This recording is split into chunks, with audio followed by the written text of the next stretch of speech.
everybody, thank you so much for tuning in to another episode of the Lighten Up Project because healing doesn't have to be heavy, y'all. Healing doesn't have to be heavy. Now, I take care of you, don't I?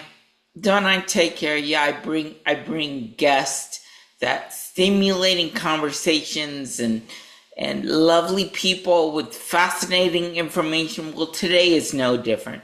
Today is no different because I am very happy to bring to you an interview with actually she's my supervisor where I work.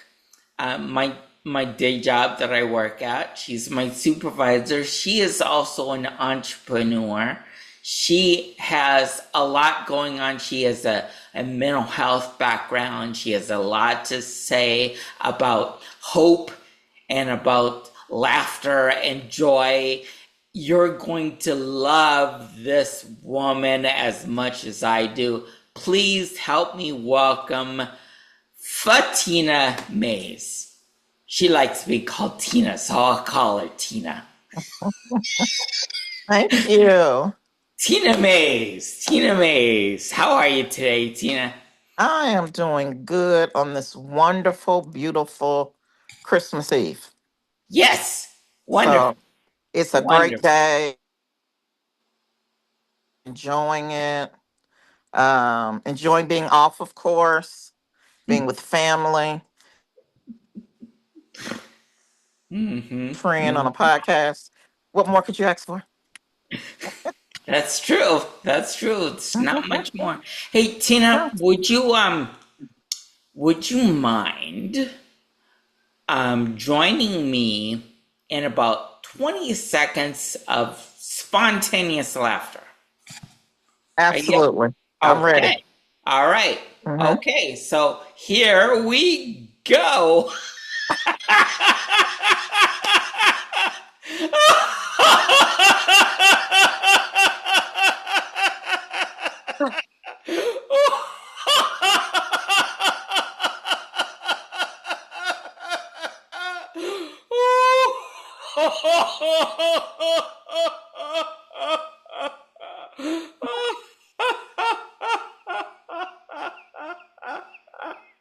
Gosh,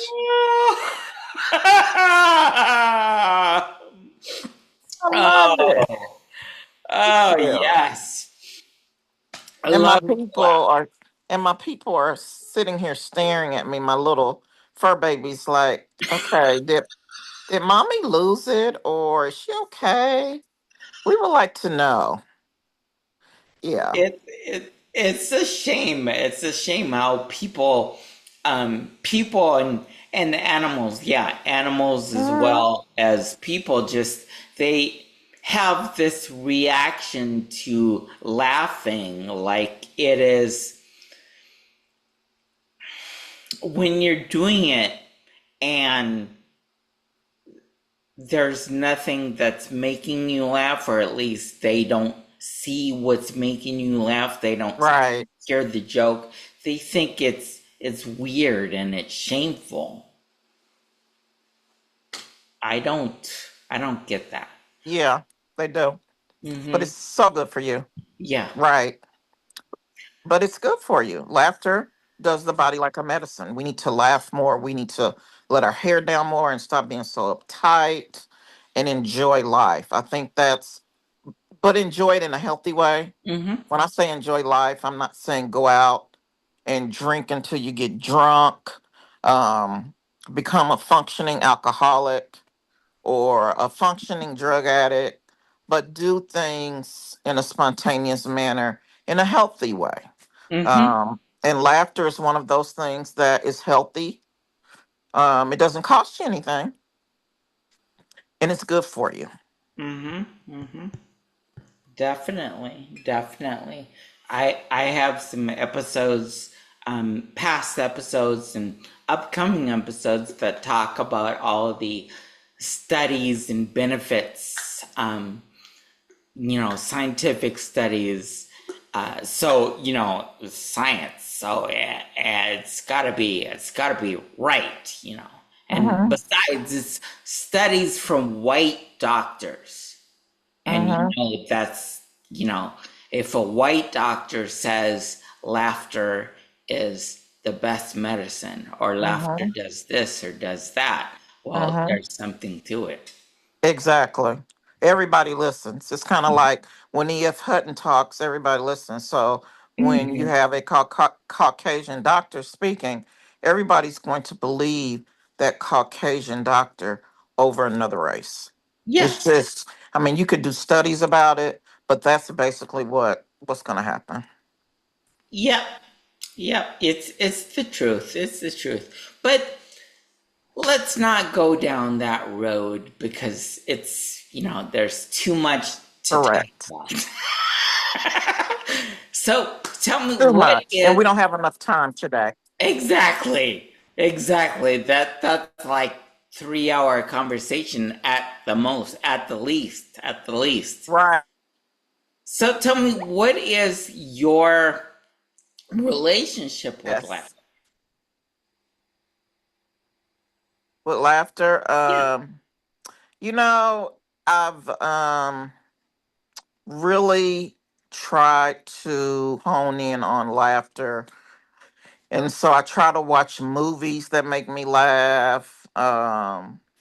Sometimes I'll just laugh because, like, my husband, he'll do something or he'll say something. I don't even think he knows that he's saying something that's going to make me laugh. And I laugh to the point where I lose my breath. I'm like, oh my God, it's that type of laughter that is a good. And then I still can't catch my breath and he'll say something else. And it'll just make me just die laughing. And an example is, I'm in my 50s, so of course menopause and hot flashes, and I can't sleep without fans on in my room, and I like to keep the window open in the winter.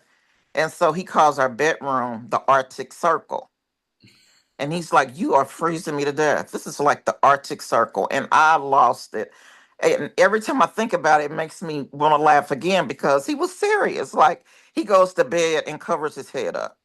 He's like, "Yeah, you you doing too much because it's just way too cold in here." And I said, "It feels really good, huh?" He's like, "No, this is the Arctic Circle, and this is the truth. It is for Hmm. real."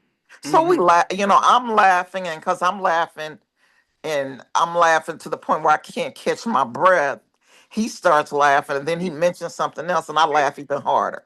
So yeah, he's my funny bone. He makes me laugh, and then of course, like I said previously, I love to watch a good comedy on TV or comedian live, or go to the comedy club and watch some comedians, and they make me laugh. So because I do take laughter seriously. I think it's something that we should do. We shouldn't be so uptight. Um, Life is too short. I always say to get your panties in a bunch.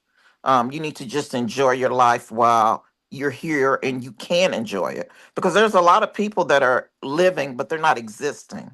They're just living. And life is just passing them by. And by the Hmm. time they get ready to enjoy life, it's probably going to be a little too late. Hmm.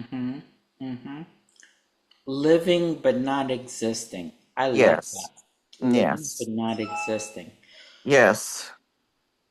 What for um have you always had this relationship with laughter, or was there a time in your life where you were timid or afraid to laugh at certain things?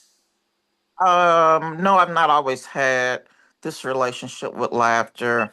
And just to give you a little tidbit of information, I am married, but this is my second marriage. Mm, My first marriage was for 23 years. And so in that marriage, I was just living. I wasn't existing. I really didn't know who I was. Um, it was a very dysfunctional home. um my ex-husband had mental health issues, and so that trickled down and it affected everybody in the household. And if I'm being honest, it still affects us today somewhat.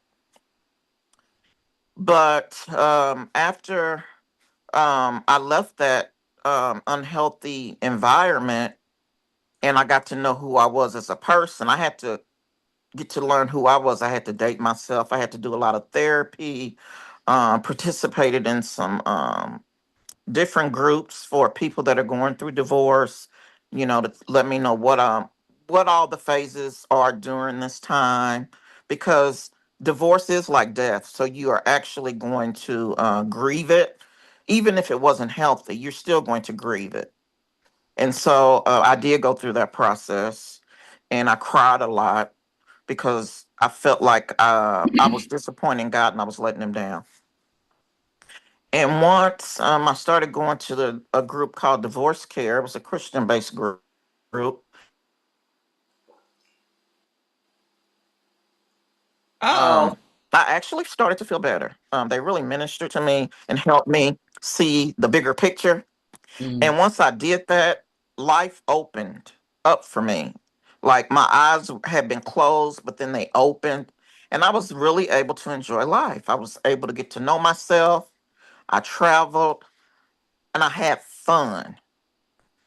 Fun does include laughing, being around people you care about, being around your friends, and, doing things you've never,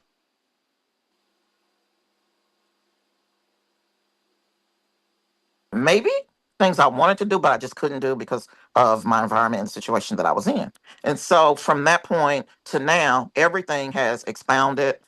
Laughter for me is definitely part of my life.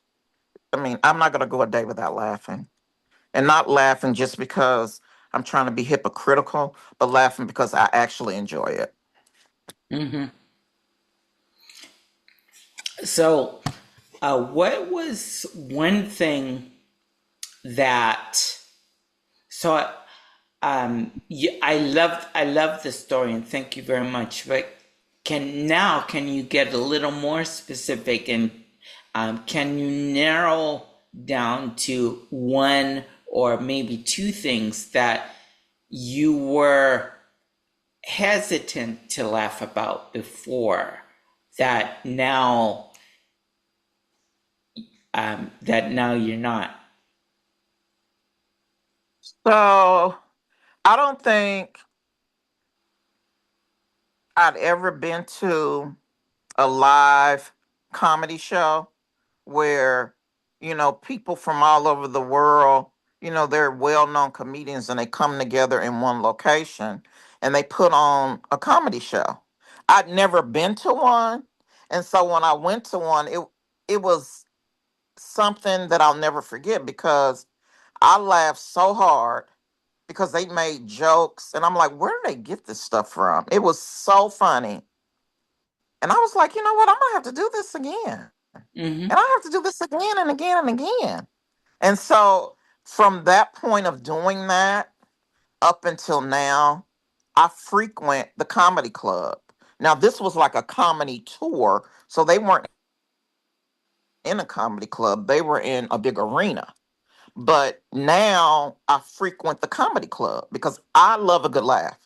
So when you get a lot of people together and the comedian is funny, you hear everybody laughing. And everybody's laugh is different, but everybody's laughing. And so what I do when I'm in a place like that, I make it a point to look around at the audience because I want to see if they're laughing or if they're really laughing. You know, sometimes people they put on a facade like they're laughing, but I want to see if you're really laughing because if you're bent over and you can't catch your breath and you're got the head back and you're doing all that, now you're laughing. You're really, really laughing, and I enjoy that. So, Mm-hmm. Mm-hmm. Okay. So, what is one moment in your life when someone's kindness or their humor has really changed the direction of your life or your day? you asking? if how someone changed the direction of my day. Exactly. Yeah, yeah, exactly. So I'm a firm believer in. I'm a Christian, and I do want to put that out there. So as a Christian and as believers,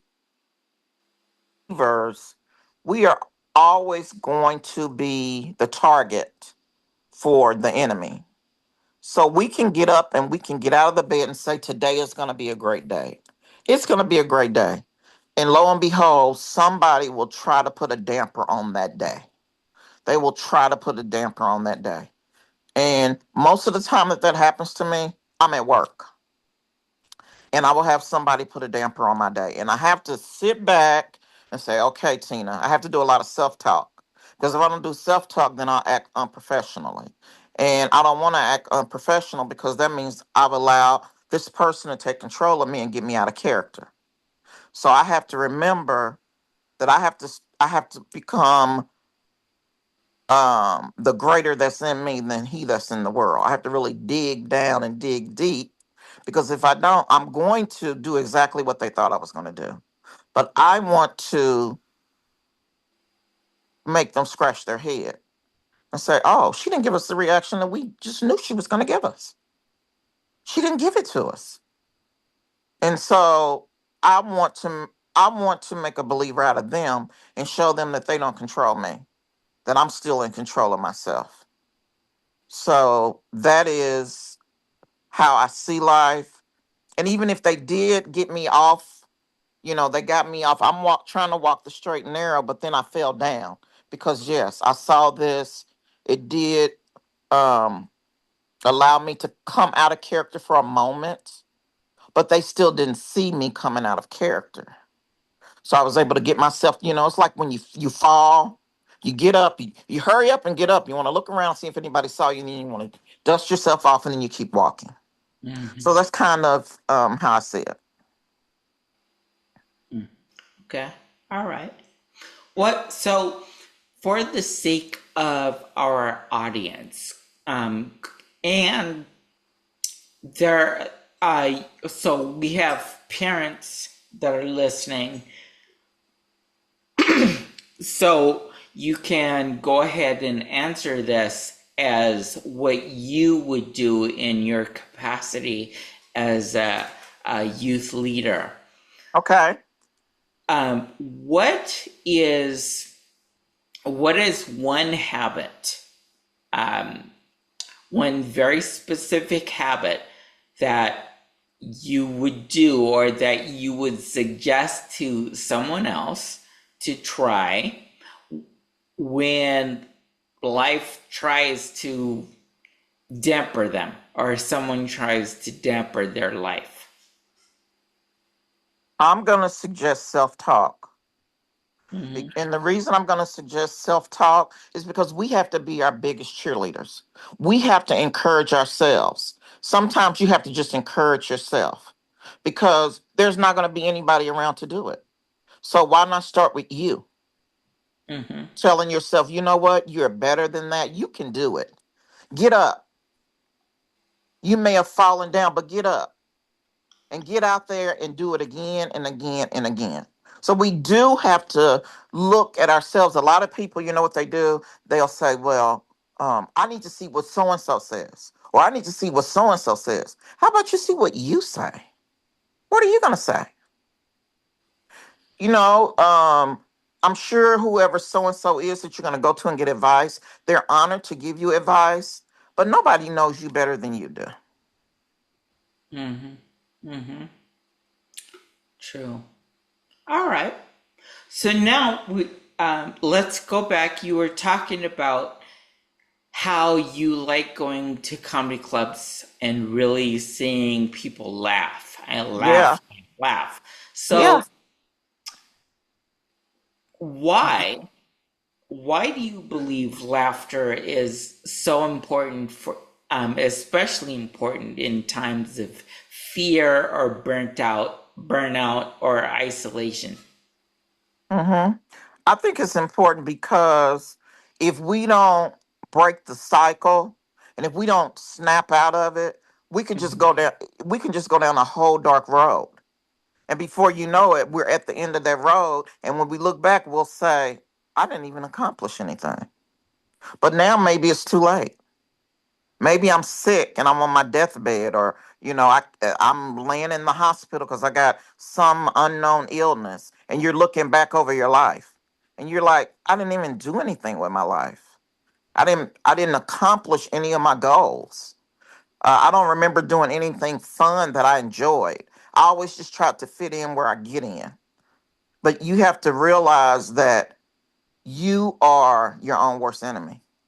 But you can also be um, your own best cheerleader. You can cheer yourself up and cheer yourself on. And Mhm. it's important that we do that. It's important that we encourage ourselves, because life isn't going to guarantee somebody else is going to come along and encourage you. You're sitting over there and you're sulking, and somebody may say, "What's wrong with you?" And you be like, "Nothing." They be like, "Okay, see ya."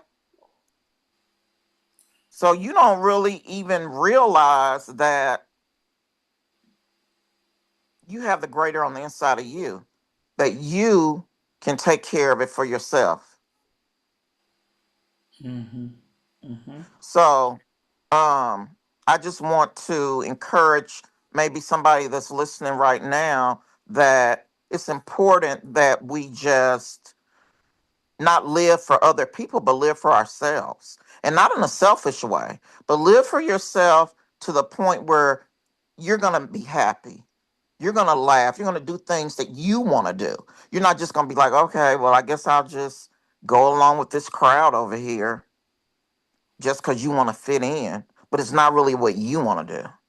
Do what you want to do. Because when you do what you want to do, you're going to be happy. You're going to be in a better space, be in a better mood. So I encourage people that are listening to this podcast to laugh. I encourage you to be you. And when I say be you, maybe you don't even know who you are. Maybe you need to sit down and write it down on paper. Who am I? What are my goals? What are my aspirations? And remember, laughter is going to go in there somewhere, because laughter, we were put here to laugh. We were put here to enjoy life. How can you enjoy life if you don't laugh? There's no way. You see people Mhm. out, I'm a people watcher sometimes. I'm gonna admit it. I'm gonna let you know that, Malcolm. I'm a people watcher sometimes, and I want to tell you that sometimes when I watch people, I see a lot of different things. I see a lot of people laughing, but I also see a lot of people just existing. People that have a lot of health issues, they can't really get around.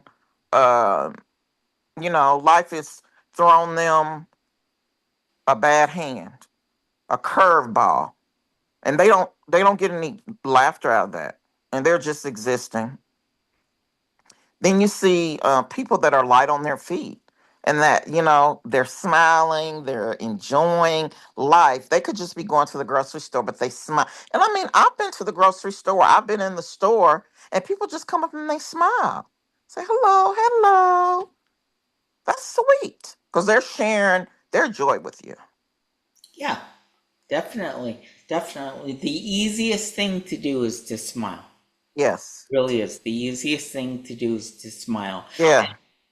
Smiling, well, laughter Yes. opens doors, but smiling is the beginning. So smiling opens doors for laughter to open more doors. Yes. Yes. Absolutely. I agree with that. Mm-hmm. We Mm-hmm. need to we need to incorporate that into our everyday life, no matter what that looks like. So for me, a tradition during the Christmas holiday is I love to watch Christmas movies. And I started way before Christmas. It's in the month of December, and I watch a lot of Christmas movies, and I do a lot of smiling and laughing because I love this time of year. It's my favorite time of year. I don't like the cold necessarily, but the time of year I like because I love to give. And so this time of year, it allows me to give and see the reaction that I get when I give. It's not about receiving from me, it's more about the giving piece, Mm-hmm. because that blesses me to see somebody open their gift and they're like, oh my God. And what do? You get a big smile. They are super excited about what you got them because they didn't know what it was. And sometimes they don't even know they're going to get a gift. And that really, like, oh, for me? Oh my God, you're too sweet. And it just puts a really big smile on that person's face. So I feel like, okay, I've done my job. I got a smile. And that's what I was aiming for. Mm-hmm. Mm-hmm. Okay, great. Great. All right. I have two questions that you brought up, and I want to ask them, and might not be in order, but Okay. I want to go back to something you said about you be you. Mm-hmm. So, you're married, Mm-hmm. and when you're in a relationship, it's so easy, like a close, intimate relationship. It's so easy to become one, to match the other person. Like, um, from a religious standpoint, God. They say, and this is, I am not, this, of course, I'm not giving the exact version, but Mm-hmm. just the general version. They say that God created Adam and then created Eve from Adam's rib, right? Correct. And Yes. so they're saying that we are whole when we find our soulmate that Mm-hmm. makes us whole. And Yes. so when people are intimately connected like that, how would you suggest to our listeners, how would you suggest that they still remain true to themselves as well as the relationship? So with my background, it's easy when you're married and you're no longer one. I mean, two, you become one. It's easy for you to let your mates' reactions and feelings rub off on you. And Mm-hmm. then you begin to feel the same way they feel. Especially if you are married to somebody that suffers from depression. They walk around and it's like their countenance is very dark. And so we have to be mindful that we are one with that person, but we still have our own wants and desires. So just because they are dealing with their bout of depression doesn't mean that you have to follow them down that rabbit hole. It's actually going to take you being yourself and continuing to do the things that you do, that they're going to notice that, wow, she's still living. She's still doing her thing. And then they're going to stop and think, well, maybe I need to glean from her or him, Mm-hmm. because you're not letting their mental state of mind affect you. That Right. you have decided that you're going to pray for your mate and you're going to leave it in God's hands, but you're going to continue to live your life. You're going to continue going to your girls group or doing your thing with your friends. You're going to go to work. You're going to take the kids wherever they have to go, and you're not going to let that cloud your day. You're not going to let um, what they're dealing with in their diagnosis control you, because it's already controlling them. So if you let it control you, then the whole house is going to be controlled. Mm. Mm-hmm. Mm-hmm. Okay. Yep. All right. Okay. Let's get back to laughter for a second. So, if laughter was treated as an essential to our world, right? This is essential. It's not just optional, Mhm. so much. It is now so much in business. But now, if we looked at it as essential, how would that change our world systems? Do you think? Thing would be different. Life would be different. A lot of things that have happened wouldn't be happening. We wouldn't have all the murders and the killings in our cities that we're having because people that are laughing and enjoying life, they don't go around killing people. Laughter is light, it's not darkness. It allows us to um really open up and explore and allow other people to do the same thing. It's not going to be something that's going to, you see a person one day and the next day you find out that they committed suicide and they hung themselves. And then you go back and you say, well, did they show any signs? They weren't laughing. They didn't laugh yesterday. That was something different because they usually laugh every day, or they have a joke, but they didn't even joke yesterday. Where they make us think about what they said, and then we laugh very hard too. So I think that if laughter was an essential, a lot of people would still be alive today. Hmm. How do you think that it would change the work environment? It will definitely change it for the better because we're laughing and we're getting along. We're not focused on the minute issues, um, because I call those, um, what do I call those? I call those, they're not even up for discussion because it's something that's very minute to us. If we're busy laughing and going around and seeing all of our peers and other leaders on our jobs and see what they're doing and everybody's smiling and getting along, we don't have time for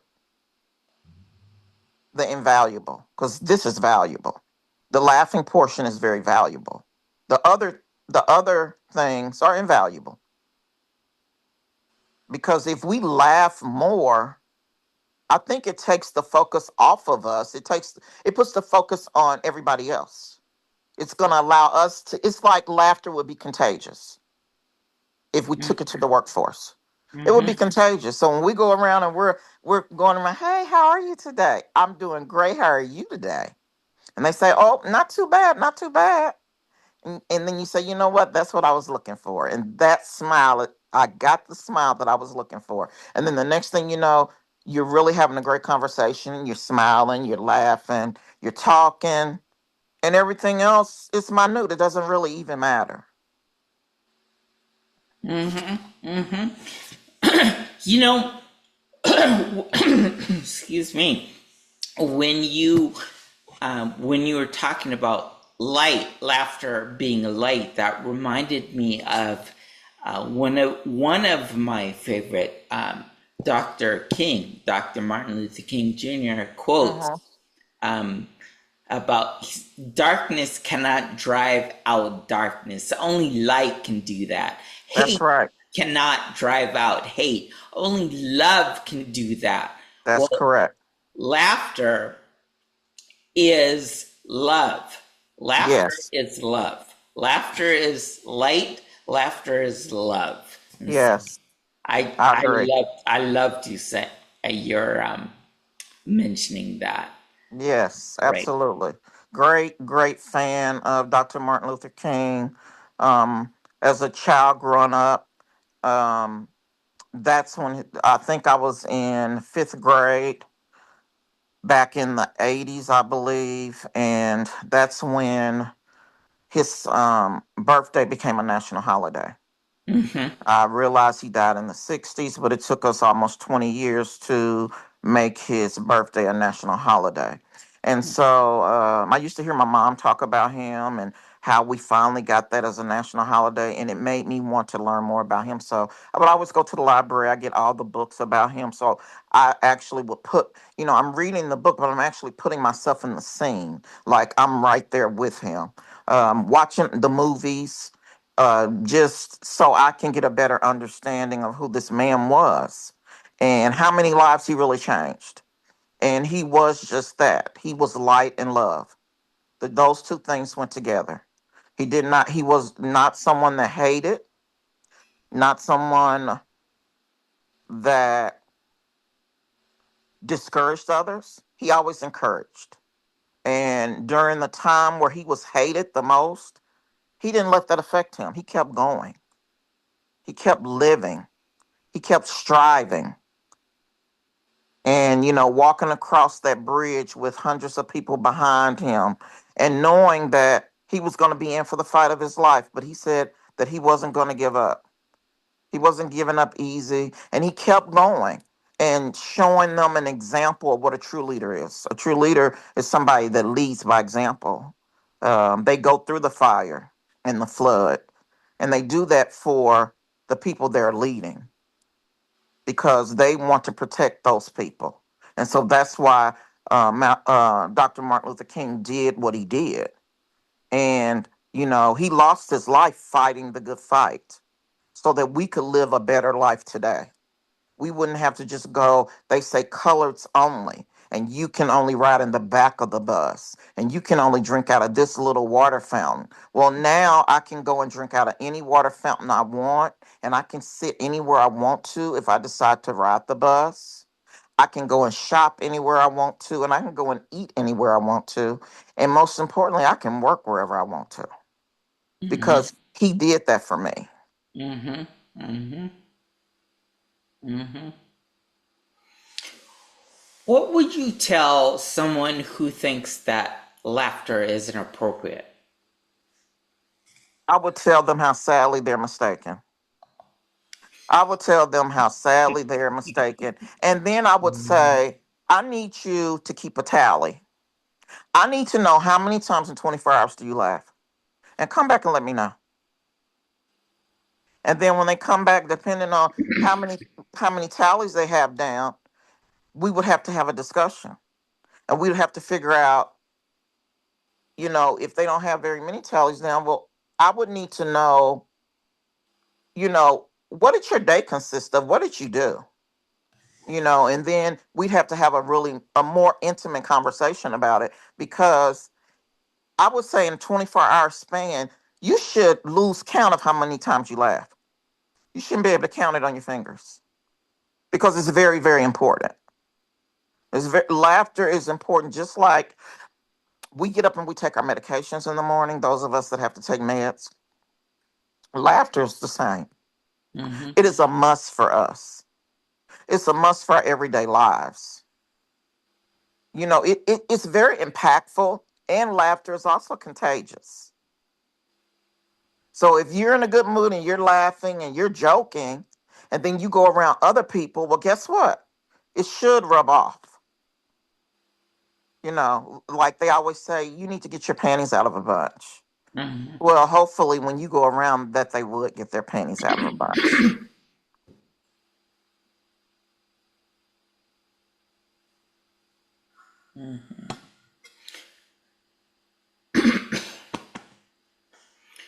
What what's the bravest thing that laughter's ever helped you do?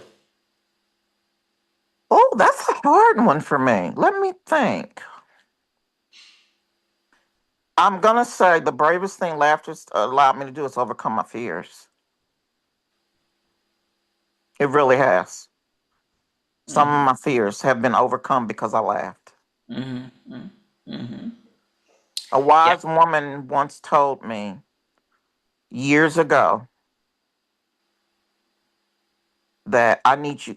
She gave me, we had videos back then that you use on VHS tapes. I was going through a really, really trying time. And she brought those over to me. She says, every time you think about what you're going through, she says, you start this video and then watch it and laugh.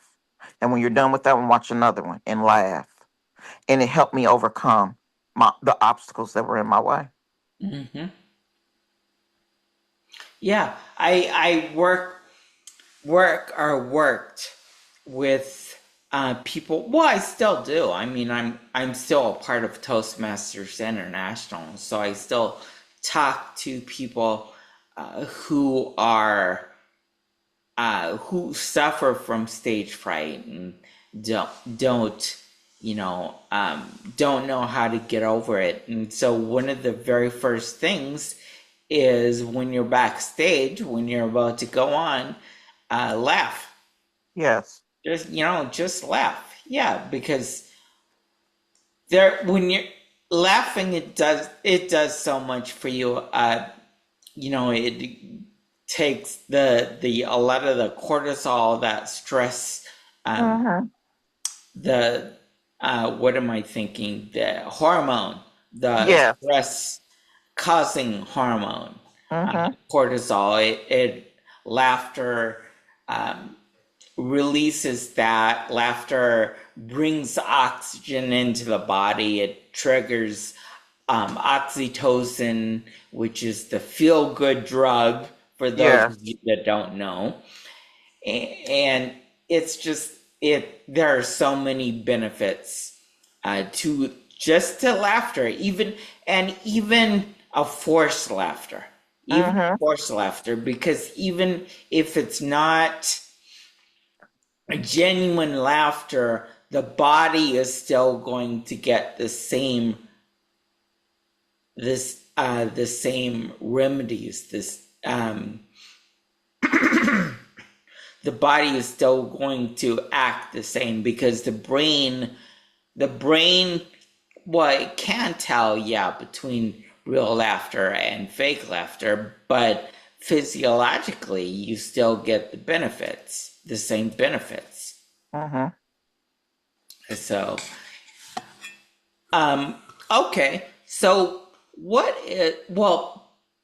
before I ask you this last question, I do want to give you a moment if you wanted. I know you have an upcoming book. Uh, if you wanted to talk about that, if you wanted to talk about your business, I wanted to give you a moment to go ahead and talk about that. Okay. So yes, I have a business that I started probably about uh 3 years ago. And it was something that I always desired to do, but I kind of lived in fear and I never did it. So I just jumped out on faith one day and I started it. It's called the Slay Queens Boutique, and it's Slaay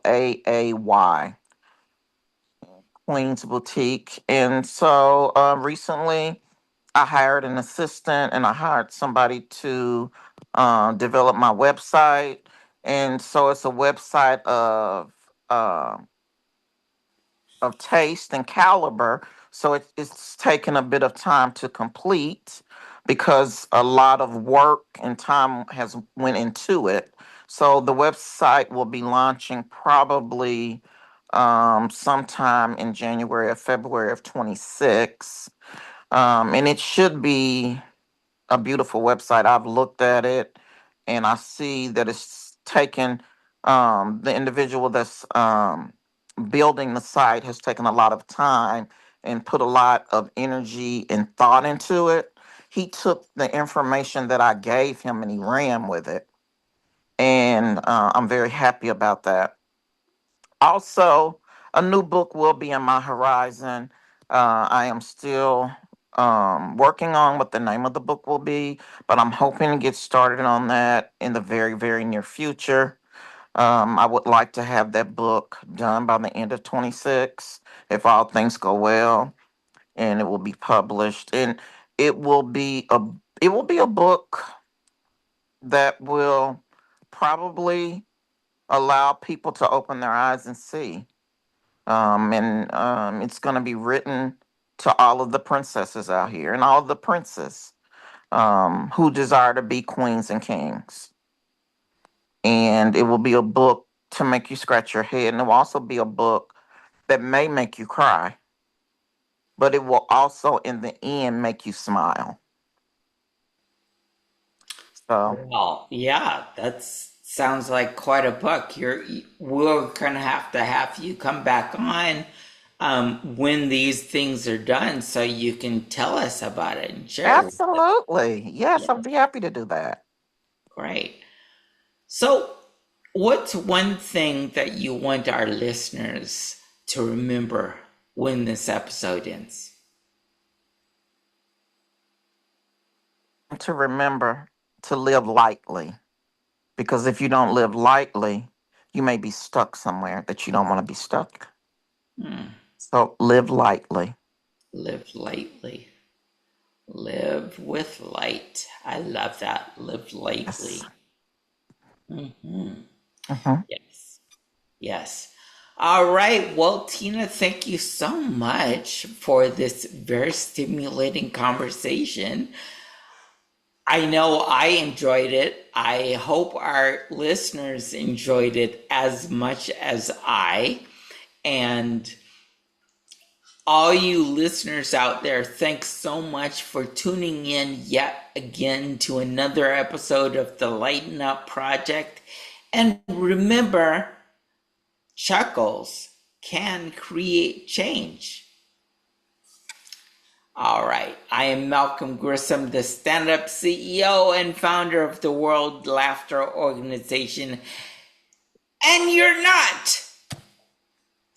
Until next time, see you later. Bye.